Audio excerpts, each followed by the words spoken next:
दोस्तों, मैं मनीष मिश्रा, बात सितारों की से। आज हम जिस टॉपिक पे बात करने जा रहे हैं, वैसे देखा है तो बड़ा इम्पोर्टेंट टॉपिक है। वो खास करके नवरात्र या ये जो ड्यूरेशन रहता है, इस समय आपने देखा होगा काफ़ी शादियाँ होती रहती हैं।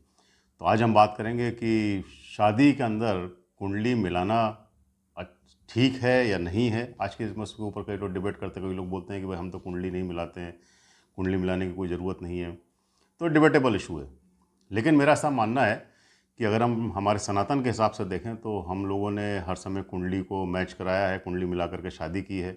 या हमारे पहले जितने भी जनरेशन्स थी वहाँ पे जब उन्होंने उस तरीके किया तो आपने देखा कि उस ड्यूरेशन में या उस टाइम में नंबर ऑफ अगर आप देखें डिवोर्स के केसेस काफ़ी कम हुआ करते थे। डिससेटिस्फाइड मैरिड लाइफ नहीं हुआ करती थी, किसी तरीके कोई फ्रैक्शंस नहीं हुआ करते थे हस्बैंड वाइफ के अंदर। एक बड़ा अच्छा कॉर्डियल रिलेशन होता था आपस में एक दूसरे के साथ में। आज के दौर में अगर हम देखें तो वो सारी चीज़ें कहीं ना कहीं मिसिंग हैं। उतने अच्छे कॉर्डियल रिलेशन नहीं है।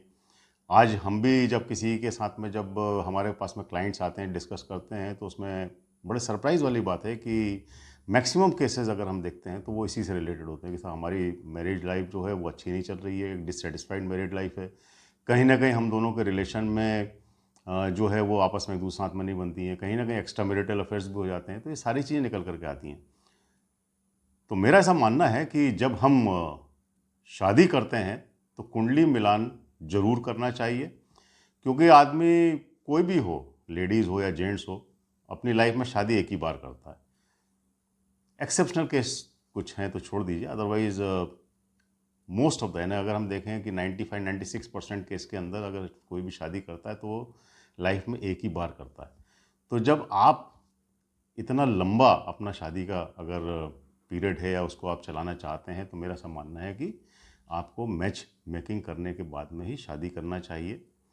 और अगर आप ऐसा करते हैं तो उससे आपकी पूरी लाइफ बहुत अच्छी चलती है। थोड़ी बहुत ऊपर नीचे देखिए, अब सबकी लाइफ के अंदर होता रहता है, लेकिन बाय एंड लार्ज अगर हम देखें तो सबकी लाइफ चलेगी, अच्छी चलेगी, स्मूथ चलेगी। उनकी आने वाली जनरेशन्स अच्छी होंगी, आपस में एक दूसरे के साथ में फ्रेंडली रहेंगे, हस्बैंड वाइफ अच्छे रिलेशन बने रहेंगे, कॉर्डियल रिलेशन बने रहेंगे। उन दोनों के बीच में एक अच्छा वार्मथ क्रिएट होगा, दोनों के बीच में एक अच्छी फ्रेंडशिप वाली रिलेशन भी बनी रहेगी। तो मेरा ऐसा मानना है कि हमको अगर शादी किसी की भी करना है तो कुंडली मिलान के साथ ही करना चाहिए। इसके अगले एपिसोड में जब हम बात करेंगे तो हम ये देखेंगे कि भाई जब आप कुंडली मिलान करते हैं तो उसमें आपको किन किन चीज़ों को कंसीडर करना चाहिए, जिससे कि जो भी हस्बैंड वाइफ हैं उनका आपसी रिलेशन बहुत अच्छा रहे आगे।